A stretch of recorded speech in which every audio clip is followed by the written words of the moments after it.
As a Muslim, Jesus is my messenger and my prophet, and I hate to see the way he's been portrayed in the Bible.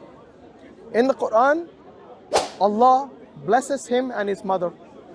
In the Bible, he has been degraded to the level of people who call names to other people, who discriminate them based on their race. I see that as offensive to my messenger and my Messiah.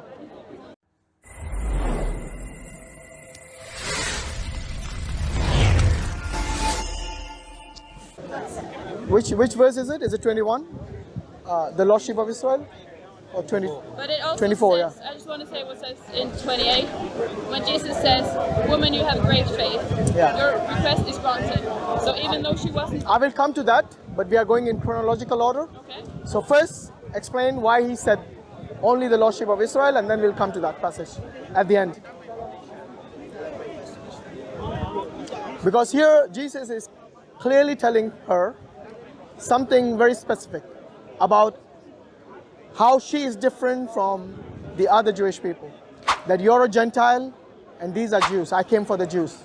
So in a nutshell, he's telling this. You guys are not Jews, I'm assuming. Yeah, you're Gentiles according to him. And then he says, I do not cause the bread of the children to the dogs. Who are the children?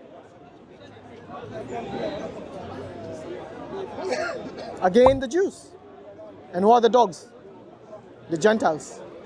Why would Jesus use such a derogatory term like dogs to represent this woman, her child, and all her kind, basically, all the Gentiles? Why such a harsh term? Can I just read one? Read it as many times as you want, no problem. No, another. In Matthew 28. Okay. In verse 28:19. As long as we don't lose focus of... 28:19. Yeah. There. I know the Great Commission. I know about the Great Commission, which you're going to mention, Yeah. but it has got nothing to do with this context right now. No. But first, Jesus came for Israel. Okay. And then the whole earth Yeah. is included in his. So that is the question I'm asking. Why first for Israel? Because that was. Isn't God someone who is loving to all his creation? Why would he distinguish? Why would he discriminate, I would say? Because he also calls them dogs, and I think that is discriminatory. Somebody has to be first, so I think it's not a contradiction to start one place and then say that despite that you are not... Yeah, but it's not just starting there. You as well. Yeah, but what I'm saying is that he's not just starting with them, he's also calling them dogs. The other camp. I think it's more of a picture. Why? What is the picture is painting? Imagine if somebody calls you or your family or someone that you love dogs, would you not get offended? So maybe he's pointing to that everyone's a sinner. No. He said the dogs and the children. He distinguishes between the children and the dogs. But he also says that he dies for everyone later. You know, if there is a mother Yeah. and she has a child, and this mother is in desperate need for help. Yes? She literally begs Jesus on her knees. And this is her lowest point when she is so vulnerable. And at that time, Jesus refers to her as dogs. You know, any teacher in the right mind would never do that. Imagine you go to the A&E, the emergency section of the hospital. Yes, you're in need of help, emergency help, and you ask the doctor to help you. And the doctor then discriminates you based on your color or your background. Yes? And in fact, he goes to the extent of calling you even a term which is offensive, like maybe the N-word. Yes? Then you will definitely say this is unfair. Jesus did not come to do that. You know, as a Muslim, Jesus is my messenger and my prophet. And I hate to see the way he's been portrayed in the Bible. In the Quran, Allah blesses him and his mother. In the Bible, he has been degraded to the level of people who call names to other people, who discriminate them based on their race. I see that as offensive to my messenger and my Messiah. Can I answer? Yeah, of course you can. I just want to point out that she actually gets the help that she's seeking, because that's important here. Because she actually got what she's looking for. It's like me saying in the hospital, that man who went for the emergency treatment got the treatment after being called the N-word. It doesn't take away this in a way he has been discriminated and looked down upon. It doesn't take that away, does it? The shame still remains. That's sin. You know, to me, that is a sin. I don't know about you guys. Do you see racism as sin? Yeah. Yes? Well, Jesus is being portrayed as a sinner in the Bible. Even though you as a Christian might disagree, but this is what I see as an outsider to the Bible. Can I just ask you a question? Yeah, sure. Because you said you're a Muslim. Yes. Alhamdulillah. Yeah. Do you know if you would come to paradise, heaven? If I will go to heaven? Yeah. It's not the day of judgment today, is it? Let me check. No, it's not. Do you know? You're asking me to be the judge. Who is the judge? Yes. God. Exactly. Ask him that You question. don't know. No, like I said, ask him that question. You know why I say this? Because nobody knows in what state they're going to die at the end. There are many born-again Christians who used to tell me, and I still remember this, that you're going to hell and they are going to heaven. You know, after a few years, they became a Muslim. So no one can guarantee that destiny at the end, neither you nor I. So please, let's leave the judgment to God, shall we? Good. Any other questions?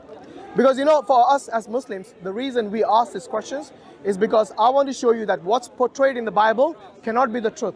There is a lot of falsehood in addition to the truth. I'm not saying it's all false.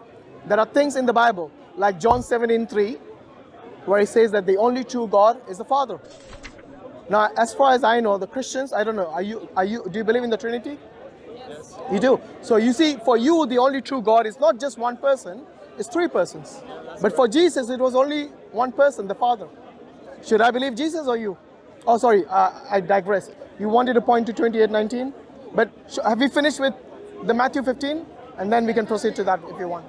Because at the end, I agree, he did help her, but only after insulting her. You know, he already knew, you know, the fact that she comes to him willingly, that itself should be sufficient to show Jesus that she had faith in him. He didn't need to insult her. There was no point of that. The only reason I see that is because he has been lowered to the level of certain Jews who used to discriminate between the Gentiles and the Jews and used to call them names like donkeys and swine. You know, there's another passage in Matthew as well where he says, do not give what is holy to the dogs and the pigs, the swine, lest they trample it under the feet. Matthew 6, I believe. Matthew 6:7. Chapter 6, verse 7. Yes? Again, this is the holy book. Don't give it to them. And here the Gentiles have always been treated as someone who were unclean and dirty. And that's why they were called pigs and even dogs, because at that time, this was the terminology used for the Gentiles by the Jews. Yeah, sure. For the first, I think Jesus is making an image of the culture that the other people was looking at, like some rubbish or dogs, like the words. The unclean, yeah. Yeah, so that this was the culture Jesus was explaining, but despite of that, Jesus helped her and saved her. Yeah, but my friend, that's the reason I asked you. If somebody already has faith in you, why would you want to insult her? If you were the teacher and you wanted to teach her something good, something moral, then the last thing you want to do is become immoral in the way you behave, which is calling her a dog and her child a dog. I do not give the bread of the children to the dogs. The children are the Bani Israel, the Jews. The dogs are the Gentiles, everybody else. You see what I mean? Discrimination clearly. And not only that discrimination, but calling her derogatory terms like dogs. Yeah, go on. So if you look at the Greek term, it's chimerios, I think. Yeah. I don't know how to say it. That's fine. That's fine. And Yeah. that means more like little dog. Yeah. So it's more Still a like, dog, little dog, big dog, still a dog. it's more like a pet, like someone he cares for, someone he wants to take care of and give. Yeah. Let me ask you something. Would you ever consider anybody's children as dogs? No. Thank you. But So whether it's a small dog or a big dog, doesn't matter. It's still a dog. I know the Christians use this euphemism, small dog, but my friend, look, at the end of the day, calling anyone a dog is not good. Whether it's your child or somebody else's child. But this is today, and that was Back then, they were still children. It was, Back then, they were still children who were called dogs, and the term dog was still derogatory. That's the reason it wasn't used for the Jewish people. They were called the children. The others were called dogs. If it was good in both ways, then I would say Jesus would be fair if he called them both dogs. But no. One group of people were called children, meaning children of human beings. The other were dogs. Children of dogs, if you want to call it small dogs. No problem. Still dogs. But how can you know that the girl was insulted? How? Because look, the girl wouldn't care if she was insulted. When you're in an emergency situation, the last thing you care is what somebody else is going to offend you with. You will tell that doctor, even if they call you an N-word, you'll tell them, I don't care what you tell me. Right now, I want you to treat my child. And that is the reason the woman says, even the dogs eat the crumbs that fall from the master's table. Because she didn't care at that time. For her, she had faith in Jesus, and she wanted treatment for her child. And the fact that at the end, Jesus treats her child, that was sufficient for her. And that's the reason Jesus says you have faith. Why did he say that? Was he testing her faith? Even if he was testing her faith, it still does not excuse his treatment in a negative way, calling her a dog, to be right, to be moral. The moral values of a teacher should be upright, should be the first thing. Yeah? And you will not see the Prophet of Islam treating anyone this way. You know, once there was a procession, there was a funeral of a Jewish person passing by. And the Prophet ﷺ stood up in respect. Why? Because he was a human being, even though he might not be a Muslim. Yes? And this was a respect shown by the Prophet ﷺ for everyone, even if they were non-Muslims. But what I'm saying is that we go even deeper than that.